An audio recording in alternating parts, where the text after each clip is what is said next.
Hi, I'm Bumble, and this is my virtual reality headset, the HTC Vive. I got this thing on April 5th, the official release date of the Vive, so I was one of the lucky few who actually got theirs on time. And I've been using it for over a month now. I've been playing it on a daily basis. I've played more than 50 games on Steam. Some of them I've put a ton of time into. And yeah, I mean, it's been my first time ever trying out VR, and it has been blowing my mind.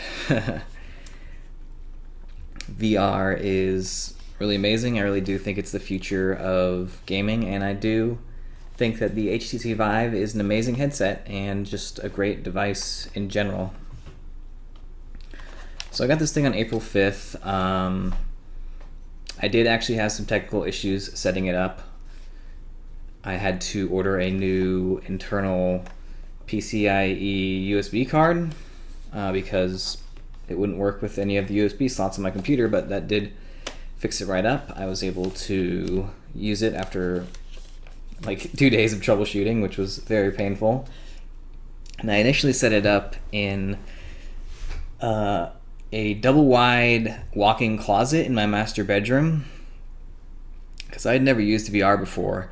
And I just assumed, well, I can reach my arms out and I have arm length room in here on all sides of me, so that should be enough, right? Because there's not that much movement in VR. I'm not going to have you running around. Well, I learned very quickly that the more space you have, the more fun you're going to have with VR. So after just one day of VR gaming in a small space with limited mobility, I realized that I was going to have a lot better time if I just moved the entire setup downstairs and if I cleared out a bunch of furniture in my living room to create a massive empty space for VR. So that's what I did the next day. I just cleared out the dining room table, I cleared out a bunch of exercise equipment, various side tables, and I was able to clear up enough room in my living room to give me a nice sized VR area, which I'm actually going to show you right now. And I'm going to use the VR headset to do that. So you can see that there is actually a camera on this thing right there. And when you can look through the camera when you're in VR, but it doesn't just show you a direct feed of the camera. It actually combines what the camera is seeing with the mapping that these lighthouse boxes, as you can see, there's one behind me and there's one on the other side of my room, and they flood the room with infrared light essentially, and that lets them track all the sensors on the headset and also the controllers. So they have kind of a weird sensor view of what your room looks like. So the what's called the pass-through camera combines that with the output from this camera and lets you walk around your room in this weird VR green glowing version of it. So I'm just going to strap this on right now and I'm going to show you what that looks like. Alright, I am in VR now and I can control my desktop from within VR. So I'm in OBS in VR right now and I'm going to switch the scene to show you guys what I'm looking at. So you're going to see essentially the image that's being displayed to my left eye. So here you see the infinite mirror because I'm looking at OBS right now. But in VR, I'm standing in essentially what is the VR waiting area.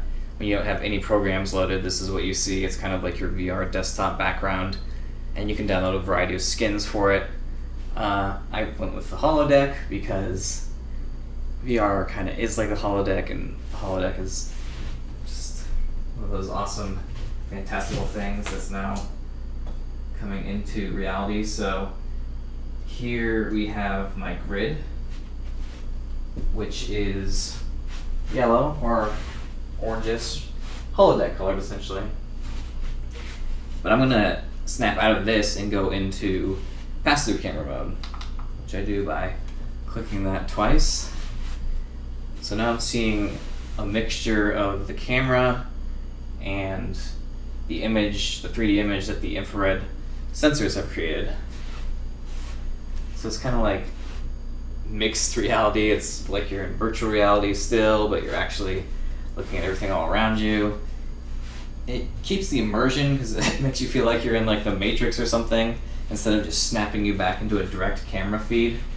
So you can see my area around here. This is one of my grid walls. It's right up against the wall, which is why I have smacked myself into the wall with the controller and the headset multiple times. This is the other grid. It protects me from bumping my feet on the fireplace thing here, as long as I pay attention to it. This is my computer, so I have a grid a little bit in front of it so I don't run into the desk or punch the monitor or something. There's the camera. Hi, camera. This is where I store the equipment, and then we have my couch and my coffee table, my TV, all that. All protected by the grid line. So as long as I stay within the grid, I'm not going to be doing any damage to anything except for myself by running into walls and stuff. But yeah, it's really useful. If you have people over and you want to talk to them, you can actually just flip to this and freak them out by like walking around and doing stuff. And you actually can kind of see things if you get close enough and you get the camera focused on them. So I put these two little dudes here. Let's see what they look like. Oh, yep. See, that's definitely Donkey Kong. It's the Donkey Kong amiibo. And that is, you can't really tell, but it's Vidya from the Disney Fairy series. There. Now you can tell, because I'm literally touching her with the headset. So you have to be super close to see anything. Like you can't see a text message in here. You're just gonna see a bright white light. You can't see your monitor unless you stick the camera right up to the monitor. But you probably don't want to do that. But it's good enough to tell what's going on. And it's pretty fun. And it lets you do things like go get some water or go do whatever. Go grab your chair, place it where there's a chair in the game, because it does overlay the game behind this. You can kind of see the holodeck branching out behind the camera, so you can overlay the chair, and you can sit in it like you're sitting in a chair in the game. And there's various other uses for it. It's just, the more you get into VR, the more you realize you don't want to keep alt-tabbing between reality and virtual reality by taking off the headset. You really want to get it in like a perfect, comfortable position and then just keep it there as long as possible, which means using the pass-through camera and not taking off the headset to peek and go do things and then readjust it constantly. So yeah, that's virtual reality for you. Here's what my list of games looks like. Oh, my controller died. Should probably charge that thing, by the way. The controllers, you're looking at about 6 to 8 hours battery life of continuous usage, and then about 30 minutes to recharge them. And honestly, if you've been using VR for 6 to 8 hours straight, a 30-minute break is going to do you some good. So the battery life is not an issue at all. I have run out of batteries before. I mean, I just ran out of batteries, but 30 minutes, they'll be fully charged. I can keep on grinding away in VR.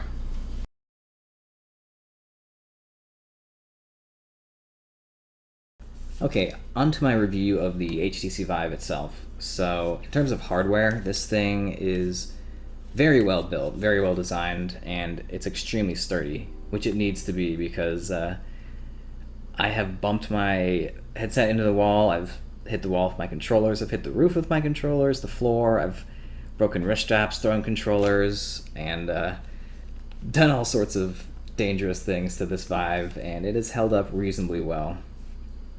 It's not perfect. It has had its share of technical problems, which I'm going to touch on later on in the video. But considering the amount of abuse that I've given this thing, it's held up very well.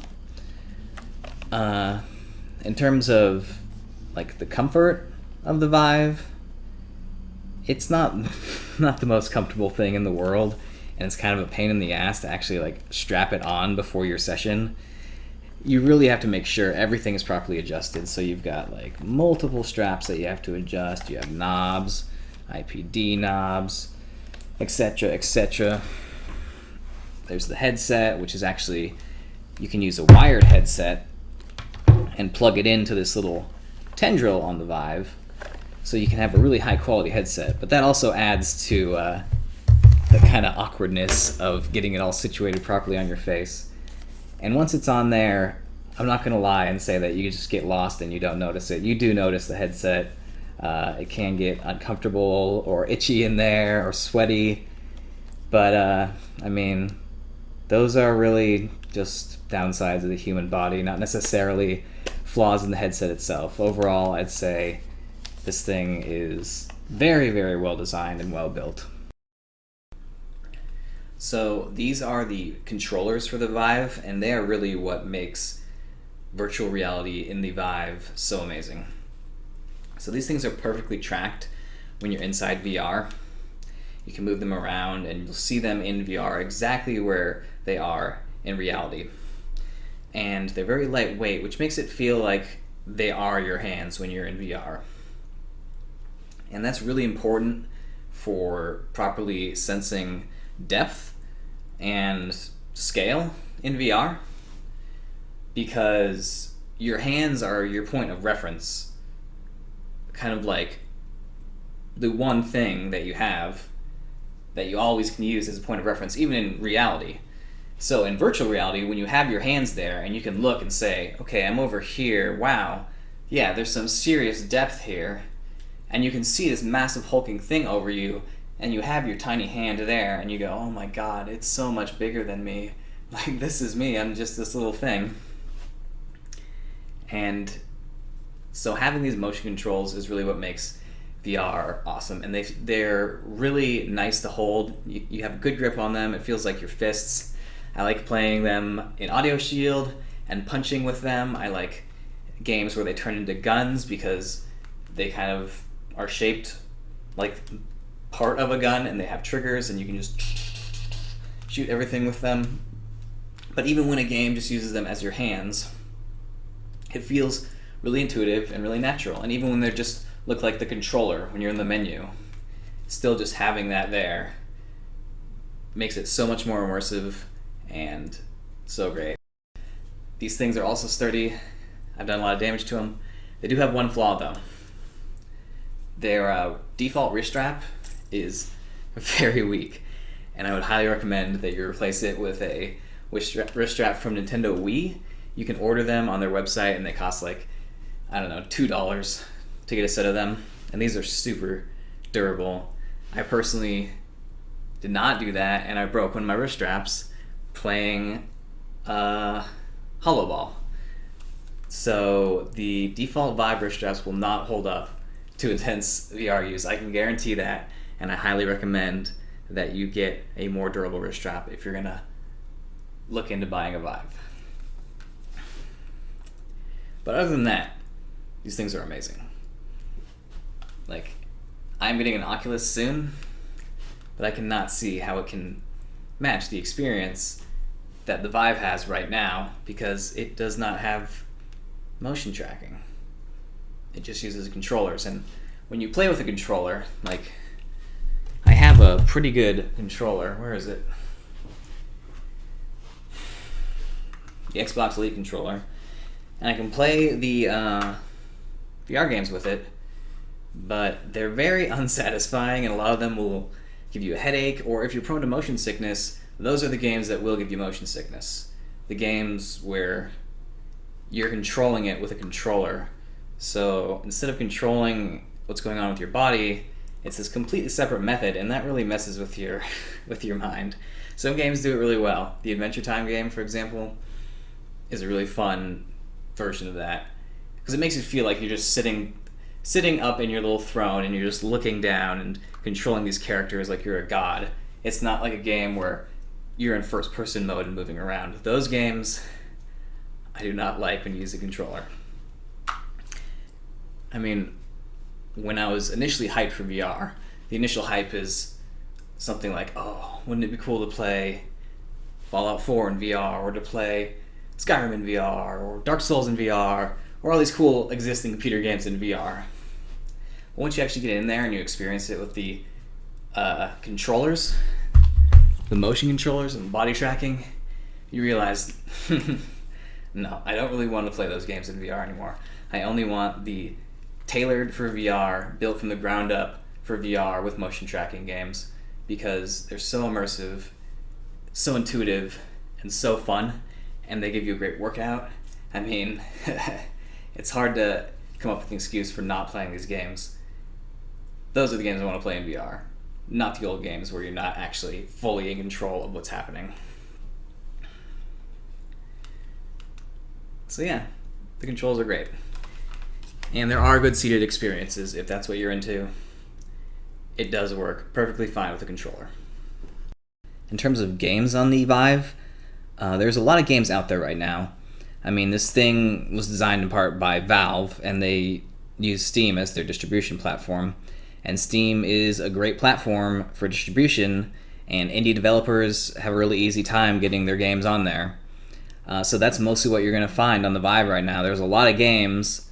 Most of them are by indie developers. It's their first VR game. They're either early access or pre-beta, and they're very simple and very bare bones.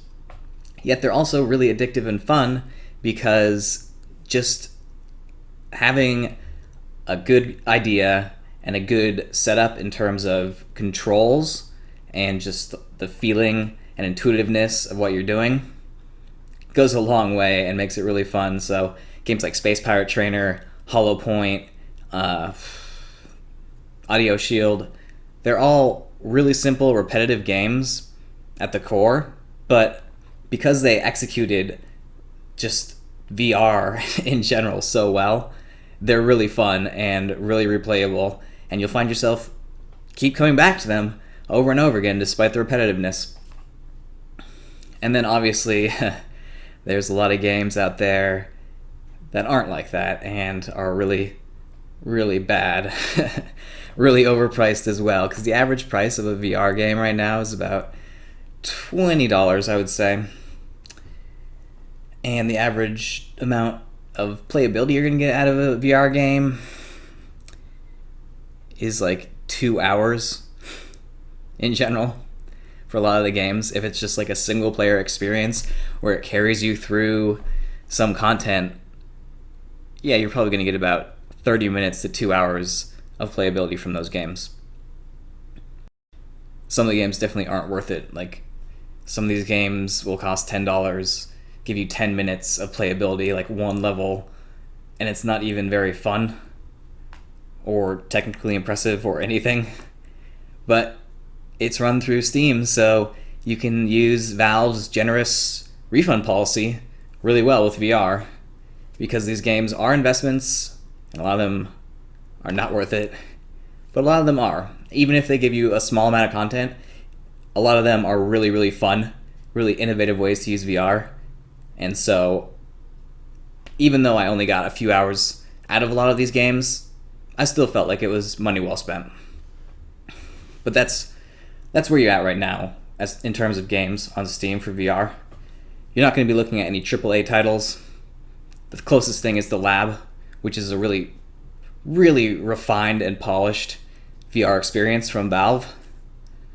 But other than that, there's the Budget Cuts demo, which is another really refined experience, but it's just a demo. In fact, a lot of the best games on Steam right now are free-to-play demos or concepts. But even so, I still had a ton of fun playing them and just experiencing VR in general, and I basically use these games to become better at using VR, because it does have a learning curve. It's a whole new system. It's like you're being introduced to PC gaming all over again. Except this one is much more intuitive and much easier to pick up, but There's definitely a learning curve. There's things about VR that aren't exactly obvious at first. For example, I mean, it seems so intuitive that you kind of, by default, treat these games exactly like real life. But they don't really act exactly like real life because it is VR. Things don't have weight, and it's all code, so everything is not 100% realistic, and that really throws some people off. And you really have to kind of mentally put yourself in that place where you do not treat it like it's actually real life. You understand that it's a game. There are game mechanics that you have to learn, and you play within the rules of VR, not the rules of reality. And, I mean, it's a really deep and complex system despite being so simple and intuitive. Like, gamers talk about the concept of a skill cap pretty often, usually when they're trolling and saying, this character has a low skill cap, but mine has a super high skill cap.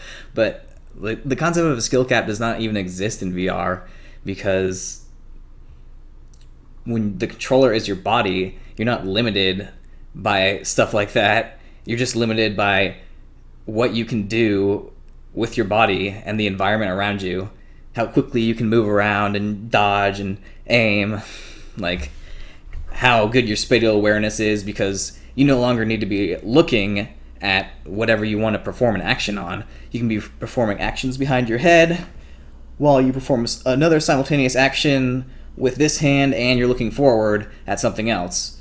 I mean, the possibilities just are crazy, and a lot of times you'll play these really simple games and you're just sitting there imagining how awesome like the AAA games are going to be when they come out.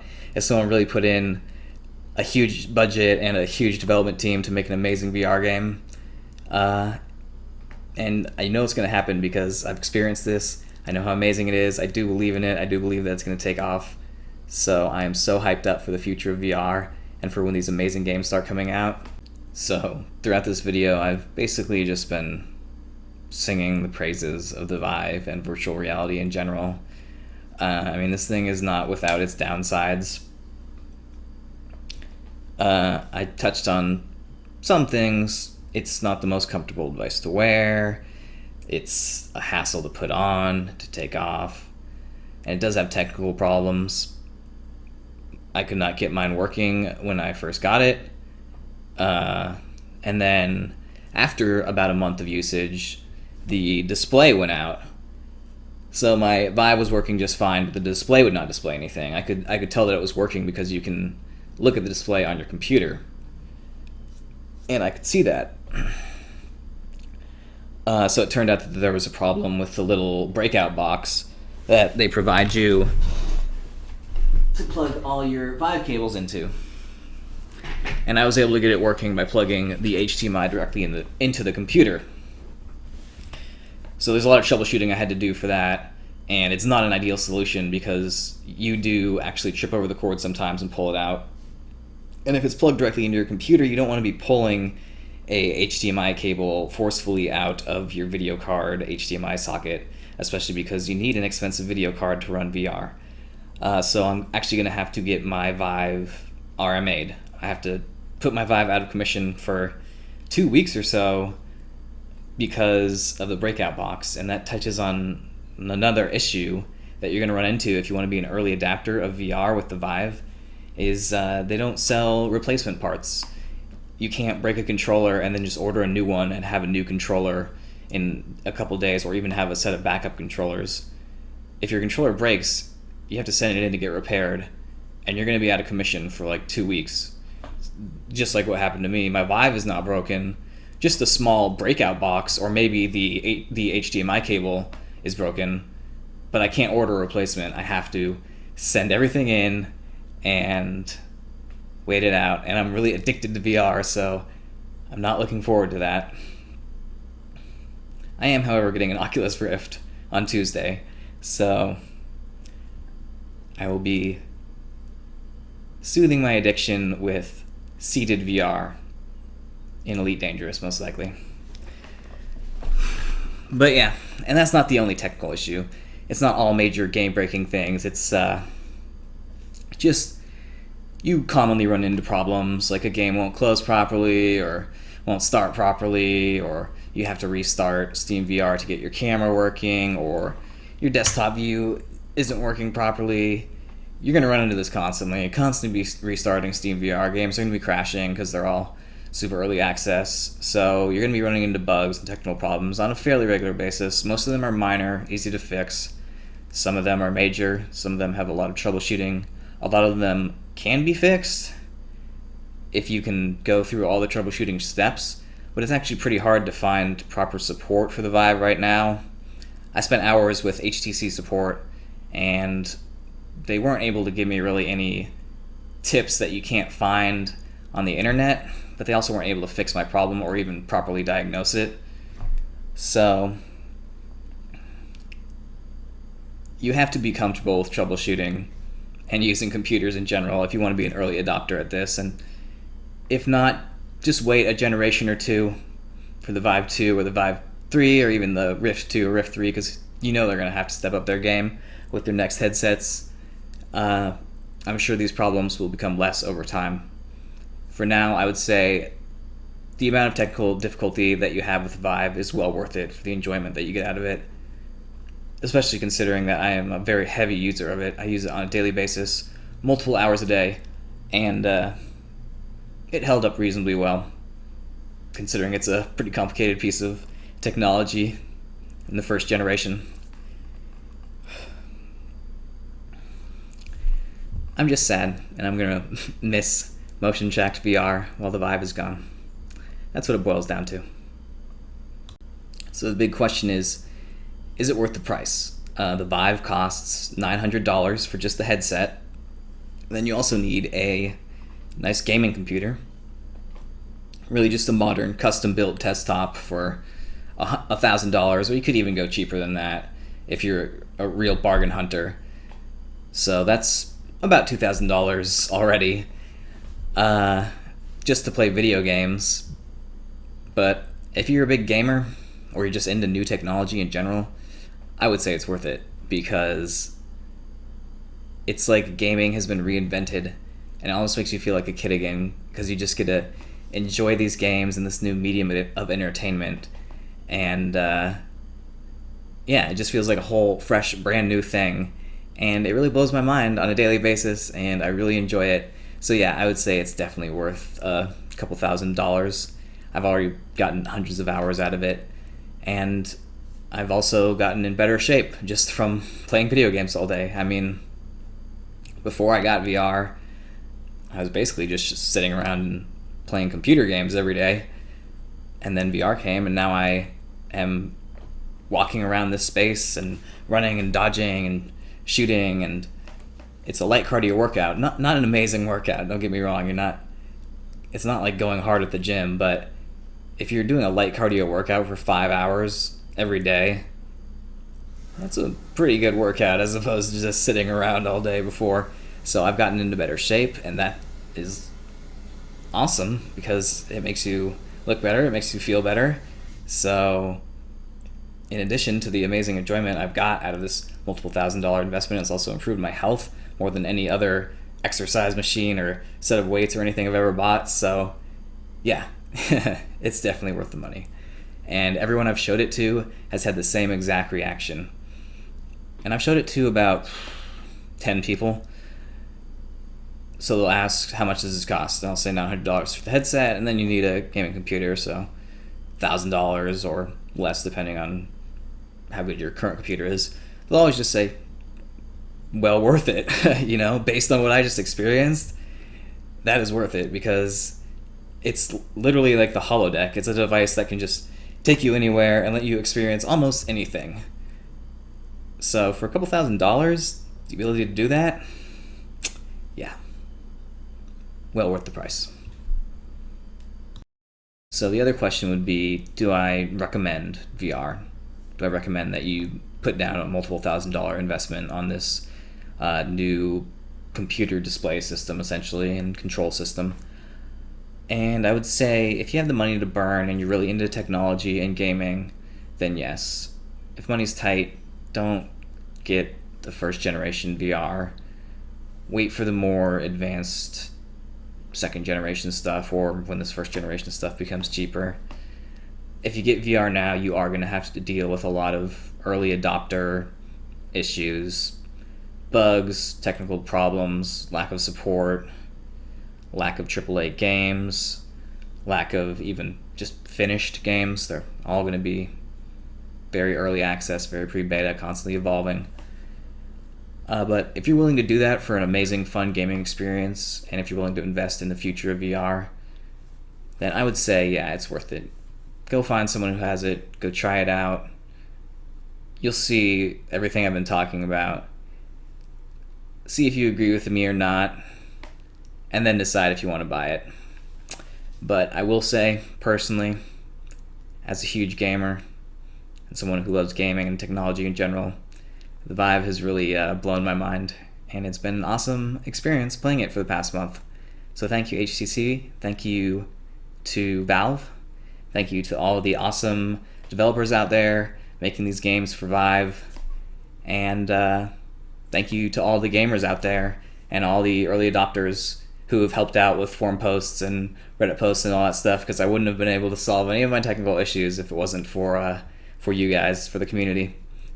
And if you're into VR, if you're into watching VR gameplay, then check out my channel, because I put up a lot of videos of just me playing VR games and explaining what they are, or just letting the game explain itself if it's that simple. And I put a new one out every day. So go check out my channel and subscribe to me. And thank you for watching.